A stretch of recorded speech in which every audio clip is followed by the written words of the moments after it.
Beautiful. And, oh, yeah, it's just going. Great. Well, hello. Hi. This is this is an ongoing podcast series that I have, by the way. Cool.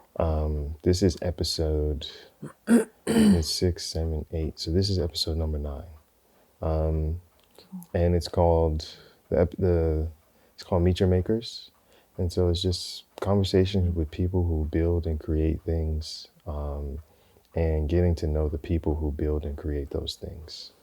I think a lot of times, at least in my understanding of, in my experience of life, a lot of times we get so caught up in what people produce that we forget that there are human beings behind that production.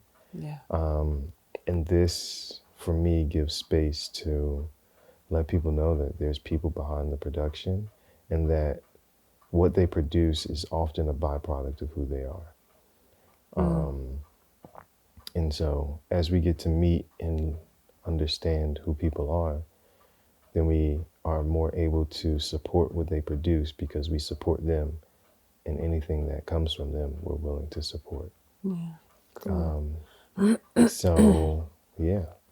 Cool. Outside of that, it's just going to be a conversation between us two. Awesome. I'm going to ask you to do one thing for me, Okay. and that's just introduce yourself Okay. to them, and then Okay. Well, I'm Holly Whitesides, and my partner Andy Bryan and I have Against the Grain Farm, and we're in Zionville, North Carolina, which is western North Carolina in the Blue Ridge Mountains.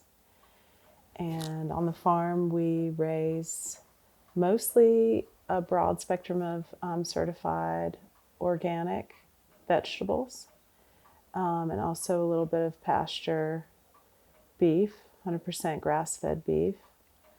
We have a crew in addition to ourselves. We have 3 young children, and then we have a crew of usually one farm manager and then a crew of like 5 or 6 full-time people in the peak of the season. And mostly the products raised on the farm go to the Boone, North Carolina area, predominantly for the most part. And we have a CSA, which is stands for Community Supported Agriculture.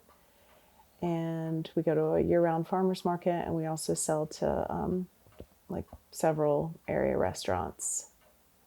Yeah, in the high country. nice. Is that Yeah, what you it's need? good. Okay, cool. Good. So how long have you been doing this? So 2024 is our 13th season. Nice. So we bought the farm in 2012 in April. So we're coming right up on our anniversary, purchasing the farm. Oh, dang. So y'all do have, Yeah, Lene was just in here, and she was like, we have a bunch of birthdays in April.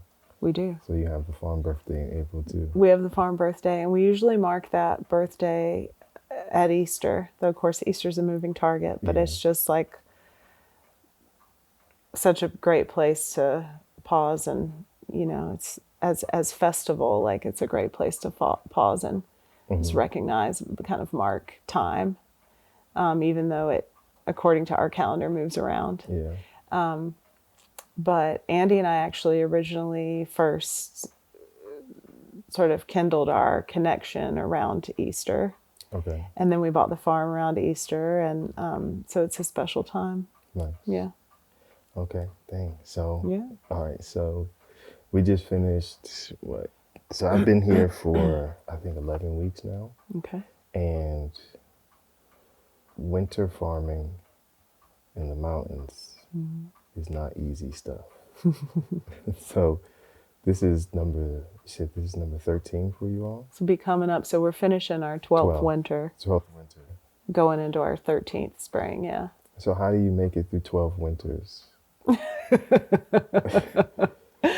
Oh, well, farming's this like constant invitation to learn and to try again.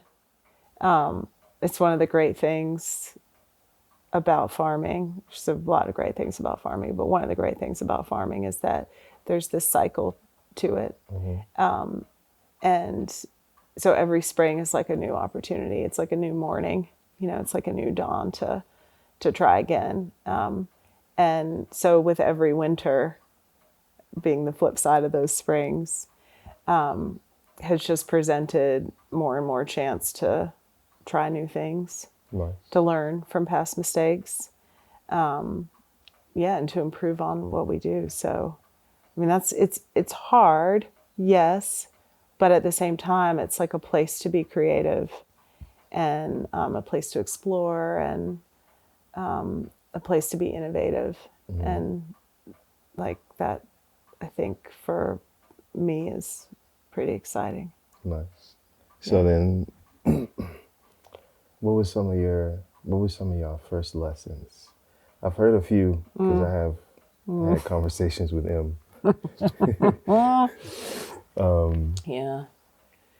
Well, I mean, I feel like the human experience, like in general, is this way, and farming too, for sure. But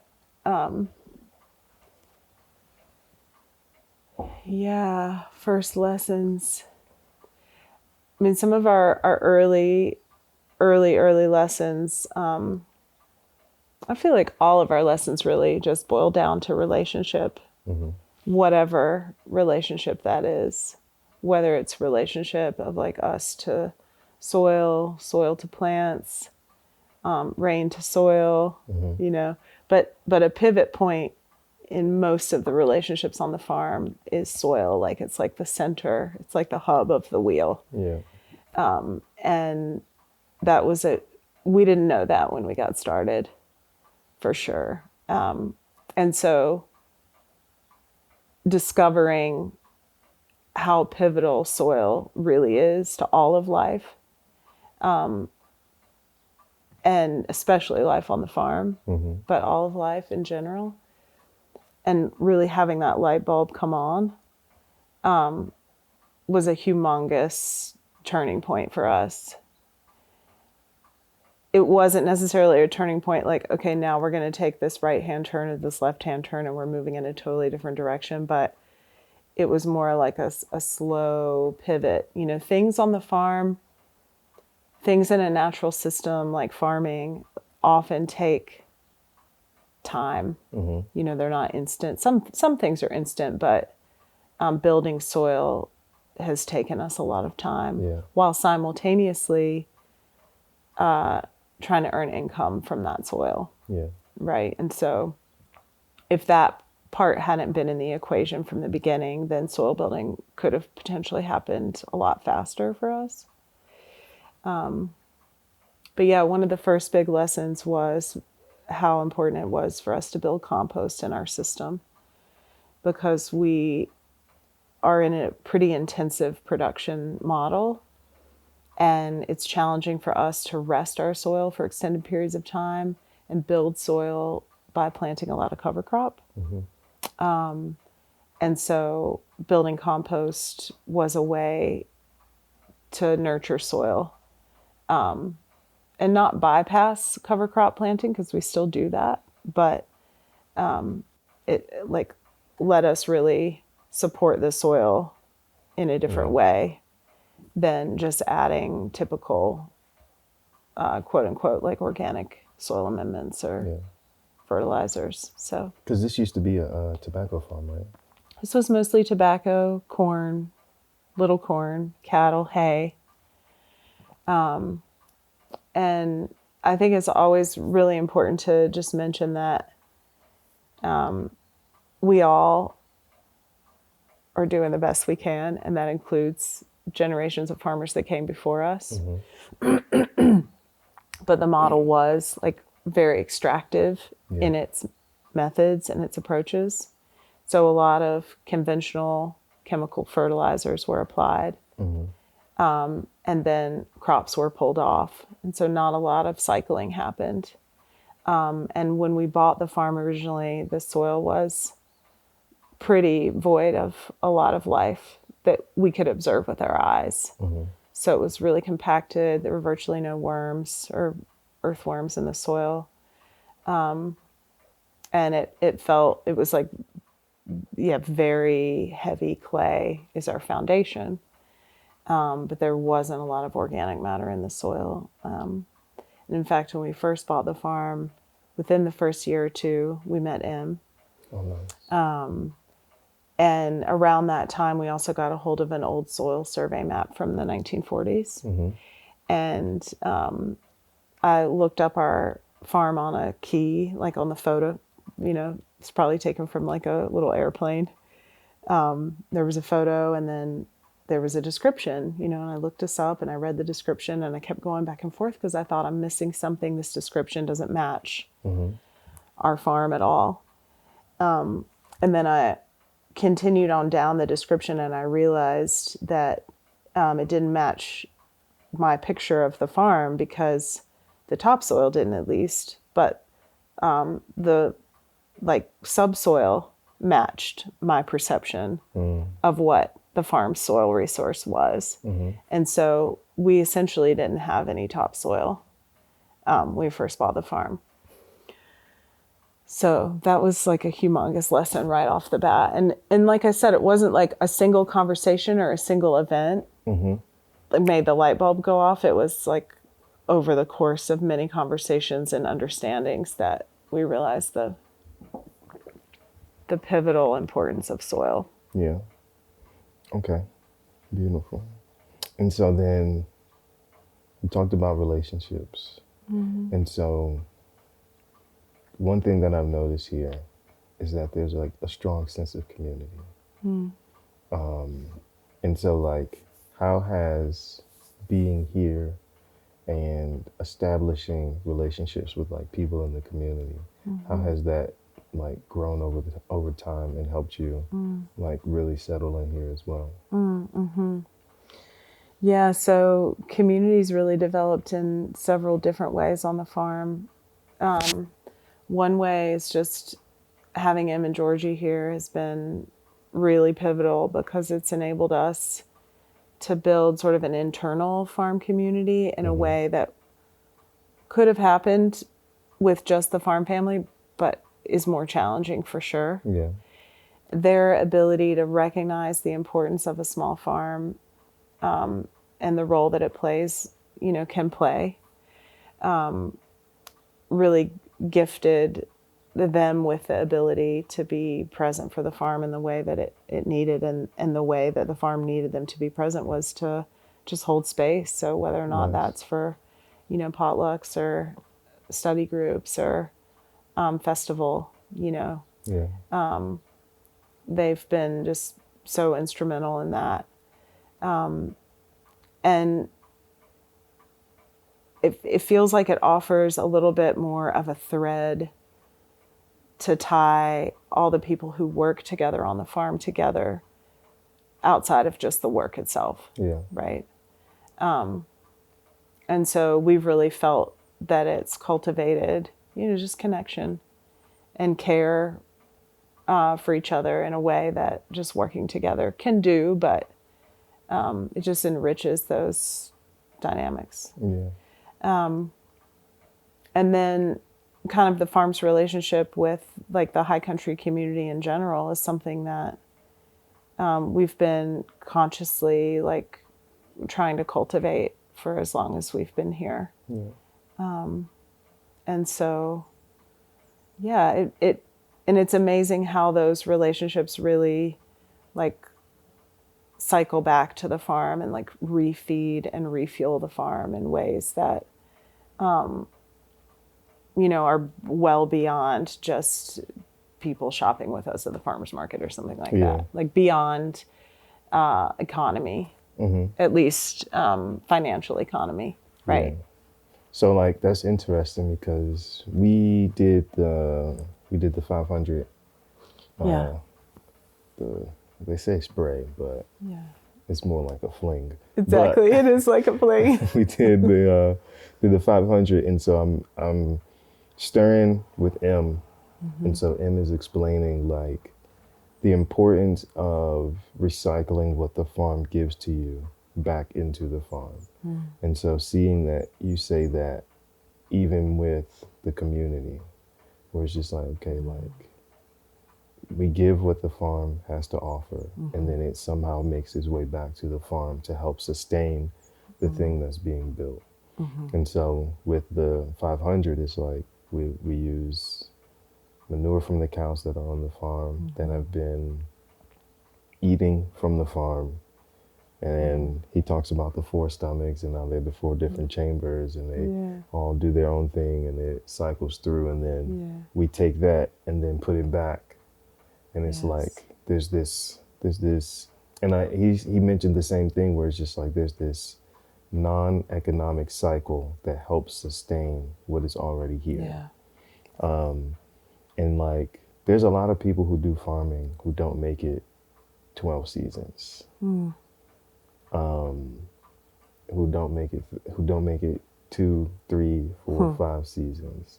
And so like I think that ability to sustain itself is important to like things being able to continue.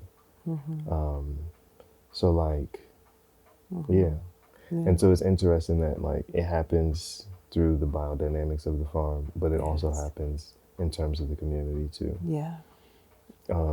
And so I guess my next question is, how do you keep doing this with 3 kids? Well, 3 children. The kids are the baby goats, but that's right. with the 3 children, how do you? That's a good question.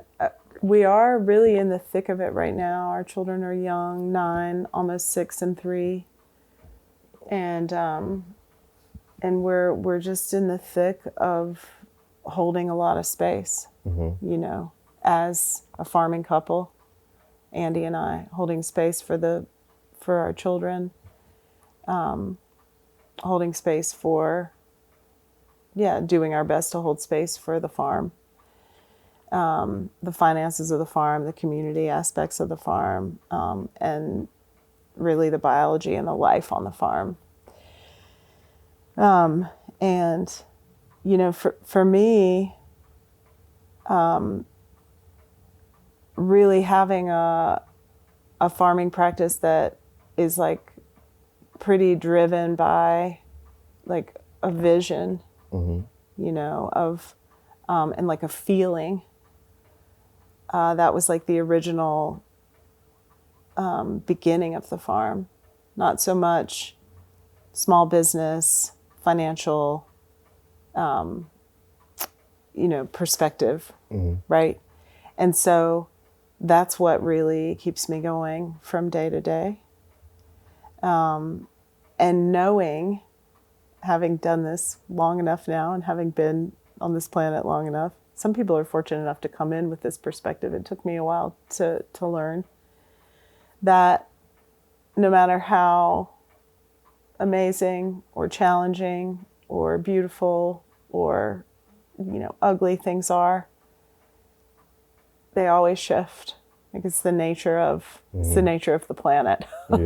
Like things are always shifting and moving. And so as hard as things might be right after a windstorm or right after an unexpected hail or, you know, right after something that may have happened on the farm, whether or not it's outside, inside the farmhouse with the family, a challenging time, like I know that things will shift and open up. And so I think for me, that's what keeps me going right now. Beautiful. So then, so you said 2012, right? So then, what were y'all doing before this? Okay. So before we farmed part-time on rented land. And Andy worked for a nonprofit, grassroots nonprofit based out of Boone that offers like their community action, and they have multiple programs, but he worked in their weatherization program. So they weatherize houses based on income and need. and I was really in a skill hungry time of my life. And so I worked as a carpenter for, I don't know, 5 or 6 years before we bought the farm. Because I knew that farming would be physically demanding, and I wanted to be ready for that. Yeah. So it was like, I didn't want to, I wanted to be ready. Yeah. And I wanted to understand how things went together so that I could be a little more resilient Yeah. and self-sufficient. Nice. Yeah, I understand that completely. I know. So like, I think Andy was saying what type, it was timber framing? Yeah, for a couple of years I worked with a really amazing timber frame outfit. Yeah, they were real craftsmen. Okay. And I got to study a little bit with them. And, mostly the time I was a carpenter, I was like a, carpenter's helper. Yeah. And really not leading projects on my own or anything like that. Yeah. But just soaking up what I could and, gaining the knowledge I could. You can learn a lot from watching people do stuff. You can. You can learn a lot. I've been learning so much since I've been here. Great. I'm just watching. And then also it helps that like, we've been doing so many projects. Yes. Oh, we've done so many projects. I know. You asked for it. We were like, oh, Owen's got a little skill with some tools. We're going to whip this up. Yeah. Well, we missed so many projects last year because of what happened with our house and all that. So the wintertime is the time we do projects and we kind of catch up and we set things up so that they can flow in the season. And we basically missed that last winter. And our crew was really, we had a big, it was like a new page was turning on the farm in so many ways. It was like a big reset time. Yeah. And, Antea was arriving and other new crew that are now still with us, but they were fresh on the scene. And so there's just a lot of, resetting that was happening. Yeah. I think that's what I was telling people too. They were like, man, like even you said it, M said it, Antea said it. It was like, oh yeah, you came to farm at the hardest, like at one of the hardest times of the season. But like, whenever you look at farming on the internet and see what people are willing to show you, they don't show you like this part of it, the maintenance of like, hey, like during the season, stuff won't work. And you're going to have to deal with it until you have time to fix it. Exactly. And so this is the part where you get to fix all of the things that didn't work. Yes. And so like when you're fixing things that didn't work, you can hear why this is the solution. And so it's like, okay, well, in the season, you get a lot of what to do probably, because it just needs to get done. When it's maintenance time, you get to hear a lot of why things are this way. Exactly. Because you're not in the thick of it. And so for me, always understanding why something is happening versus what is happening helps me to come up with different solutions that may work when I'm in a similar situation. Exactly. And so, yeah. Yeah, and every farm and every situation is so different. Yeah. But one of the things for me that has been really helpful is identifying, we call them bottlenecks on the farm. So, a kind of downer way to say it would be like things that aren't working well. Yeah. And it can be anything. It can be from like, this particular piece of equipment doesn't work and we're always having to, mess around with it, to this particular workflow is crooked and really inefficient, to like, it can be anything, to like the tunnels aren't ventilated well enough and the tomatoes are getting too hot, whatever the piece is. And then looking at, oftentimes we look at which crops those bottlenecks impact, and how many crops they impact. And that helps us make decisions about whether or not, to tackle those bottlenecks and try to address them. But often a bottleneck may stay on our bottleneck list for a while until it finally rises to the top and gets addressed. In fact, the vents and the tunnels are one good example of that. Like, that was like on the list for multiple seasons, and it finally rose to the top. Oh, nice. So, yeah, Beautiful. yeah, And then in speaking about that, one of the things that I've noticed is like how efficient you all can be. And I'm just like, where does that come from? Like, does it just come from experience and it's like you keep doing it over and over and you're like, okay, well, this isn't working. But then also like, is it, because like some people are just naturally efficient. And yes, it's like, it's in them to create systems for things so that it can be easier for yes, everyone around them. And yes. so are you naturally efficient? Are you a naturally efficient person? That's a really good question. I think my mind works in that way, yes. And the downside of that can be that efficiency can block out creativity if it gets too, overbearing. And so that's what's great about having a team to identify the things that are inefficient and the things that aren't working, because then we can come up with creative solutions together.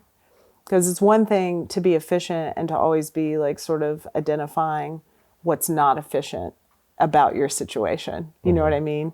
And it's another thing to then take those inefficiencies and get creative with it. And so it's a place where the two things can meet, like linear, strong point of focus meets creativity and flow. And it's like when those two things come together, that's where like, real efficiency can really bloom, because you're not like robotic or, inauthentic, if that makes sense. Yeah. Because everybody wants to feel, I think, it's a common human emotion to want to feel like you're contributing to something and that Yeah. your time is, being used valuably and efficiently. So, Yeah. I think that's one of the things that I've been sharing with my friends too. So like I've been talking to friends back in DC, and they're like, what's been the experience? And I'm like, Yeah. one of the things is like being able to show up with my skills and then have them be received. Yeah. I think is an important part of community that we sometimes forget, right? We're so focused on like, sometimes we're so focused on like, okay, well, what can I get? What can I get? And oftentimes we forget like, well, how am I received? How is what I have to offer received in this space?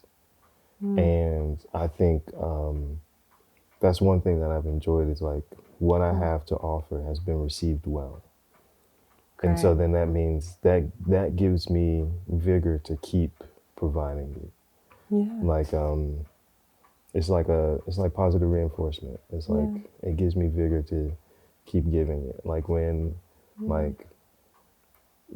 children are doing things and it's taking them a long time to do it, and you're just there and you watch them do it, and they're just like, oh man, I have space to do this thing. Yes. Okay, bet. Now I grow more comfortable doing this thing. And now that I have space to do it, I'll eventually get better because I'll keep doing it. Yeah. And so I think that's one of the things that I've noticed here is like when this is a place where people are received well and what they have to offer is received well. And I think that helps build the community as well. That's awesome. Yeah. And we intentionally like really work with a balance of seeing what people's strengths are and their inclinations, and finding, in terms of a longer term crew member, finding a role for them that really plays to their strengths, while at the same time identifying those edges where they want to grow. Yeah. And so like trying to encourage, them to take on tasks or responsibilities on the farm that can kind of push those edges for them too. Yeah. Yeah, because that's how we all want to feel, right? That we're contributing meaningfully, basically. Yeah. And also that we're growing and learning at the same time. Yeah. We're like plants. Yeah, we are kind of like plants. Like because with the spring equinox coming up, one of the questions that, so we had in the morning meeting, so we announced that the potluck is next Thursday for the spring equinox. Yeah. And then we also announced that that'll be like my last day. Yeah. And so we were thinking about like what type of theme should we have for the spring equinox. And so Gail had an idea that we should like do something creative together at those at the, like the potlucks and stuff. And so my interpretation of that was like, what are we with the spring equinox coming?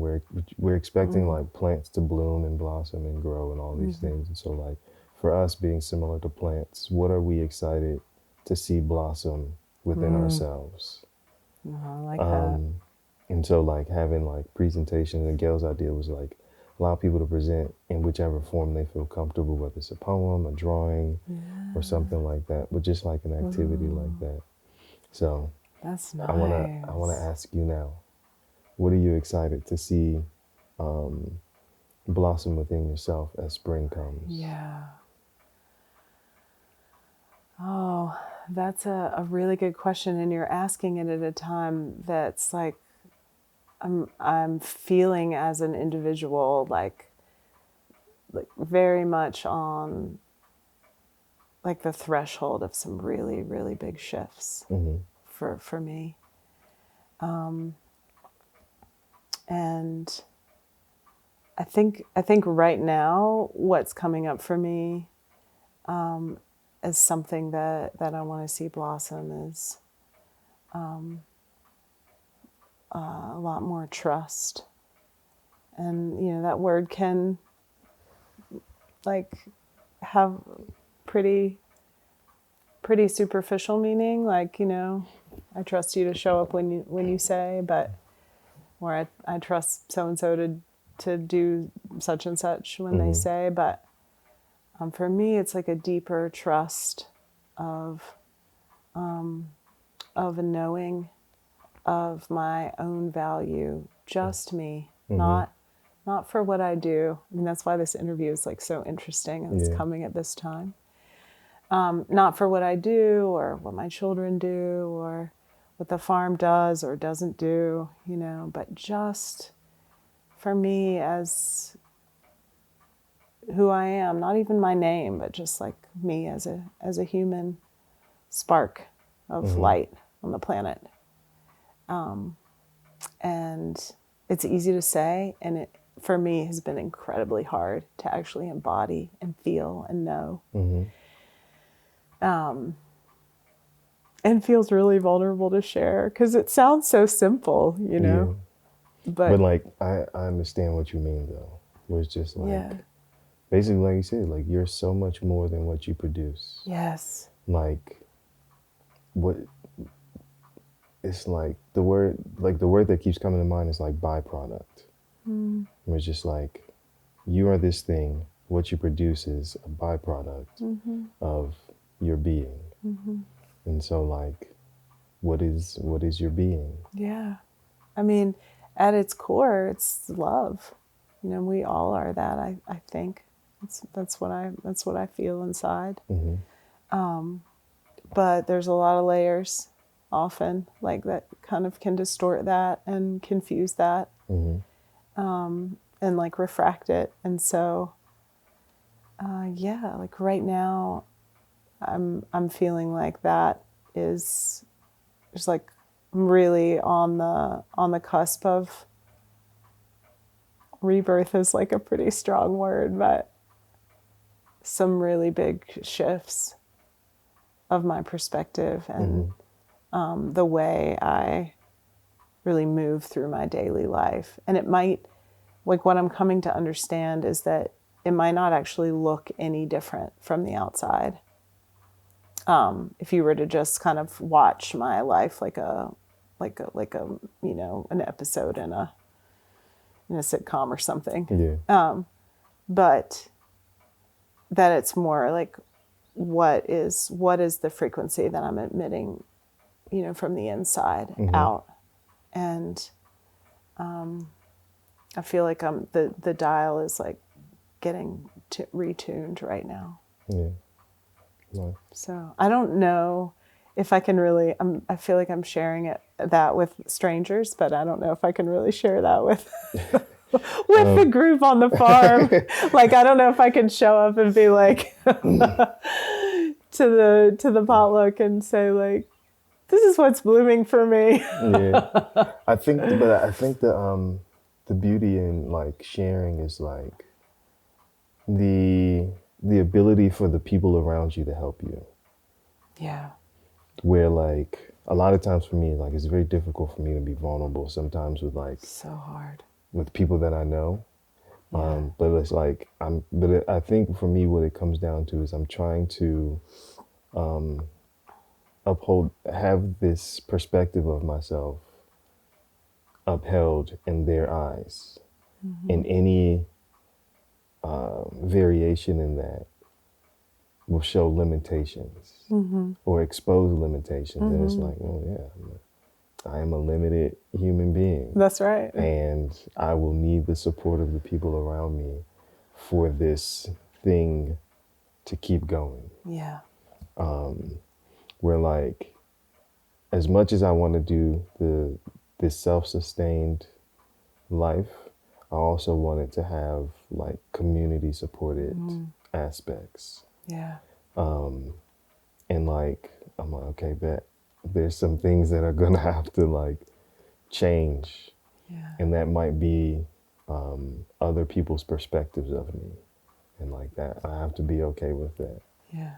It's scary, but Yeah. I think it'll be fruitful. It is. Yeah. And I think like, I'm sure so many people can identify with this concept, but like when you feel responsible for like, which, you know, that's part of my learning right now too, is like, ultimately I'm not responsible for anyone else's experience or anyone else's, even my children, like they're on their own path. You know, I'm just like shepherding and guiding, but they don't actually belong to me. You know, I mean, I say my children, but they don't belong to me. And so, but I think culturally, like we've all learned like about responsibility, you know, and about like sort of, yeah, like leading the way or sort of like being in charge, right? And so that makes it challenging. And when you're a person that is making a lot of decisions, you know, for something like our farm and our family, then like it can feel at times, it's all about perspective, but it can feel like a pretty big weight, you know, because you want it to be meaningful to people and you want it to be just what they need, you know, positive or negative. So yeah, it is a really vulnerable place to be in. So I have a follow-up question. Okay, great. That might be helpful in processing this for you. Who's interviewing who here? In 13 years, Yeah. how have you mastered the art of rest?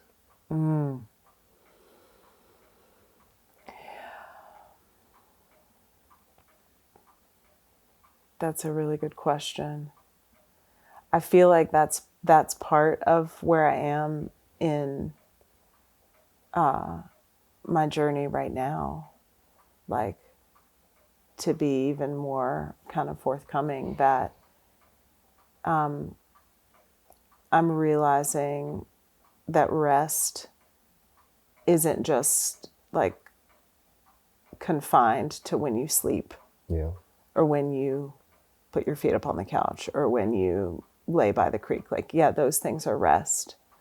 But what is it like to like really be at rest? You know, all the time, to embody rest within yourself. And then as you move through your day and through your life and through your relationships and your interactions, like rest can just permeate all of that. And it doesn't have to be this separate thing that we do. Yeah. Like, I'm going to go on vacation.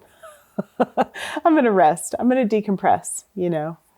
And so for me, that's like a big just point of curiosity right now. Yeah. Is how can that come more into how can rest just be more a part of my life all the time? Yeah. For sure. Because, like, yeah, y'all work hard. Y'all work so hard. It's like we'll finish like an 8-hour day, and then I'll see Andy and be like, thanks for the day. And then you just hear the tractor start up. Yeah. I'm like, hey. So I guess because, like, at a certain point, like, you've created this thing that is like this benefit to so many people. And then I think one thing that comes up for me is like, a question that comes up for me is like, what in this thing that you've built, how do you get to benefit from it as well? Oh, man, the benefits are like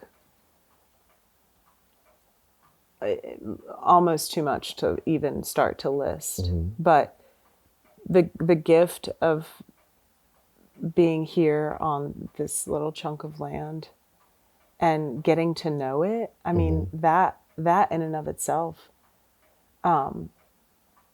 is a humongous gift. Like, to know the creek, to know the birds, to know, you know, to know the plants on the farm, to know the animals on the farm, makes it all worth it. It would be, I don't know how people work hard like we do, because I know that happens, and live, you know, and work in tall buildings. Like,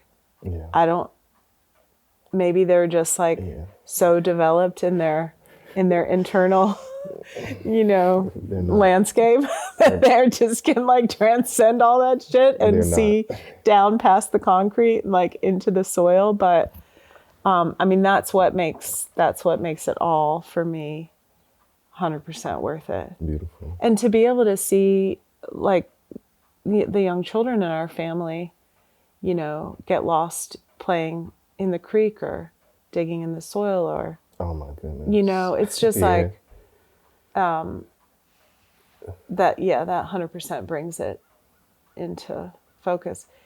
And I mean, really, you know, and I can carry that out even further into the crew that work here, to see the impact that being on the farm has on people, you know, to see them shift over the course of months or even years of working with soil and with plants and with animals. Like, yeah, seeing those shifts is pretty inspiring.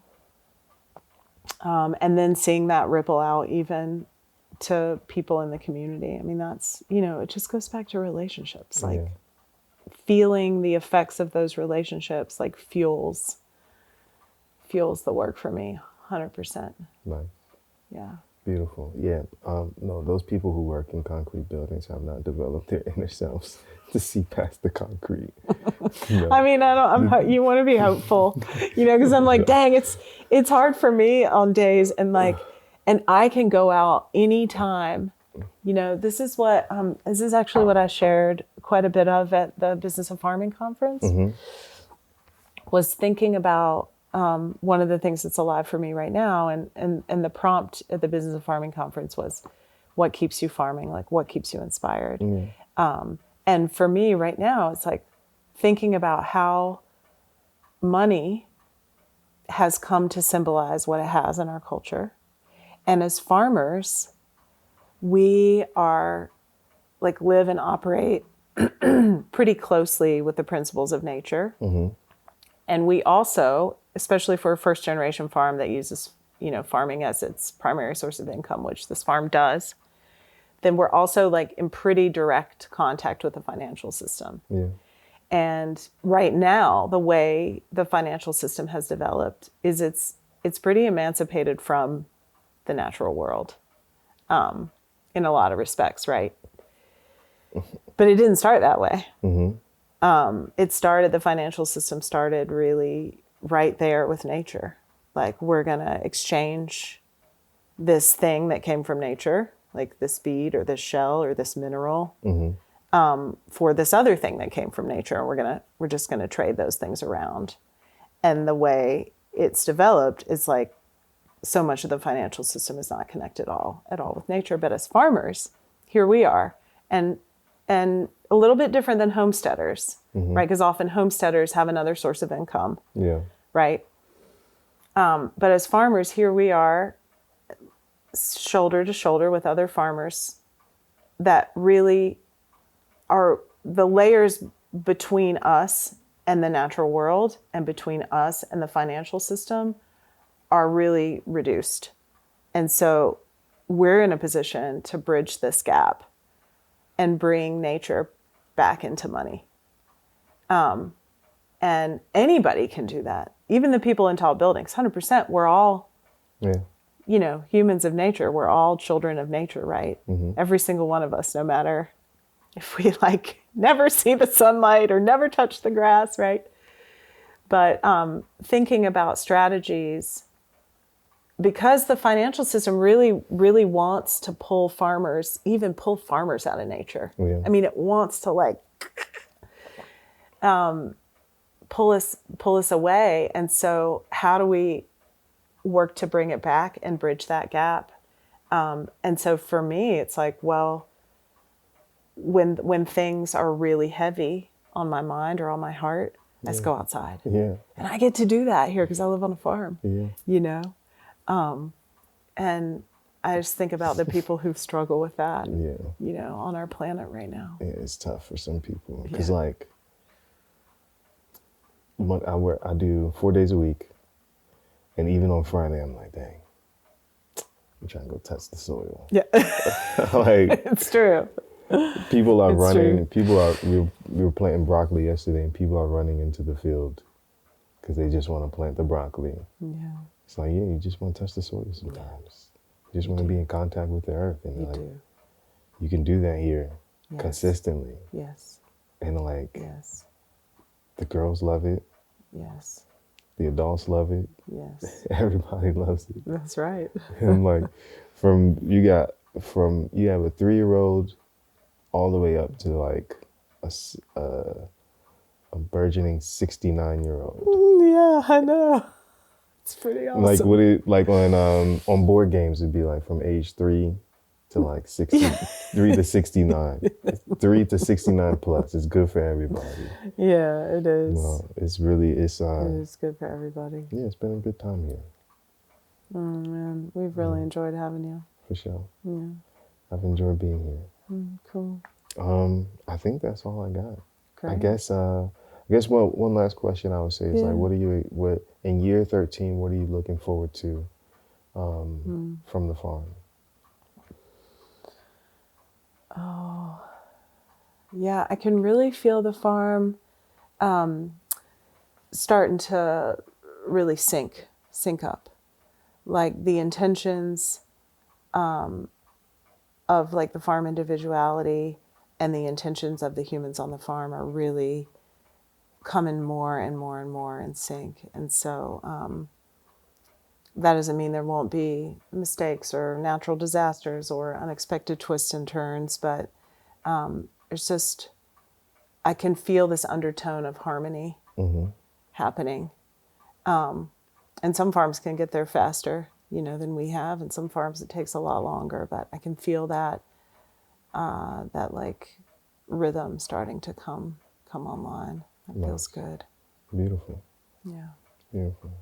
Well, I think that's all I got. Great. Fantastic, Owen. Yeah, that was it. Peace.